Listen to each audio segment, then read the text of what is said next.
Good day, guys. Welcome back to my channel. This is your tutor engineer. Today we're going to be doing a trigonometric function. I'm just gonna show you how to do and find the equation of a trigonometric function. So let's have a look at this question. It says in the diagram below shows the sketch of the graph of the cos. You'll realize that the a and the b are unknowns, and then g of x, which is the graph of sun, and then they gave us the domain. Okay, obviously these are the graphs on the sketch, and then a says write down the values of a, b, and c. Sorry, a, b, and r. So let's start with the values of a and b. So what I would advise you to do is to know how to draw the original function, or at least to know how the original function of the graph of y is equal to cos x looked like, right?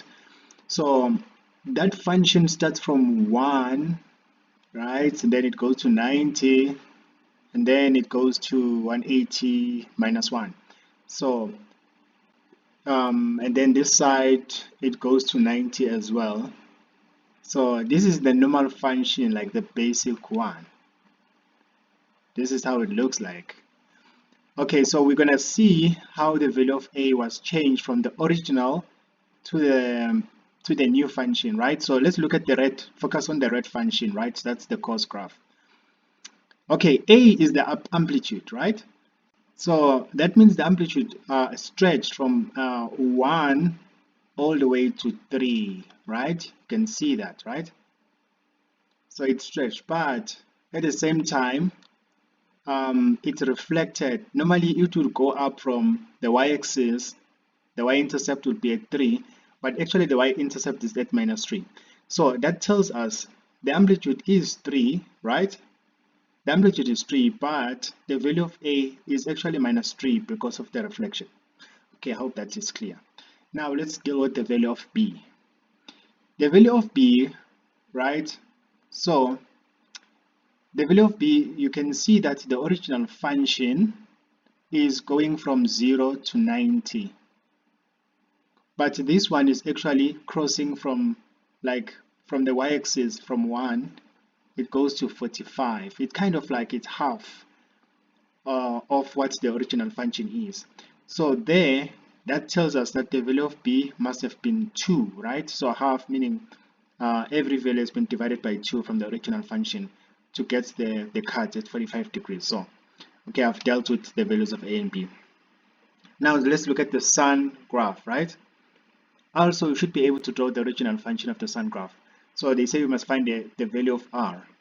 So the original function of the sun graph, almost like the cos graph, it starts from the origin, right? And then it peaks at 90, somewhere there between 90 and 1, and then also goes to 180. So it does this. So that's the sun graph. And then this side, -90 and -1, just like that. So this is the sun x graph, right?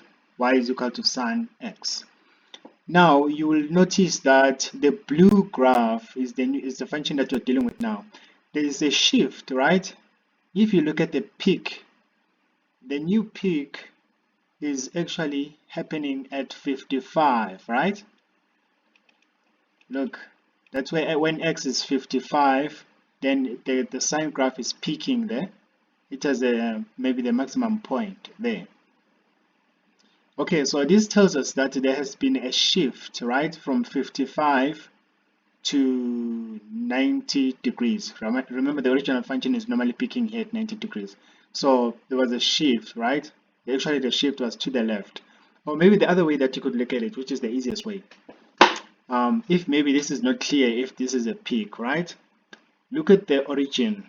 The origin shifted from the original all the way to -45. So it tells us that it shifted to the left. So if the function shifts to the left, so that means g of x is going to be sin x. So remember, guys, if it shifts to the left, it's not minus, it's actually a plus, right? If you're shifting the graph to the left. So it's kind of the opposite, but you know that's how it works. So it's actually sin x plus 45, right? So that tells us that the value of r is actually 45 degrees. Okay, I hope that is clear. Okay, thank you guys. I'll stop the video here. It's long enough. If you understood or you liked the work of today's lesson, please hit the like button and subscribe. Tell a friend to tell a friend to subscribe. I'll be posting more videos of this nature to help a lot of people to improve their maths grade. Okay, thank you guys. Cheers. Have a nice day.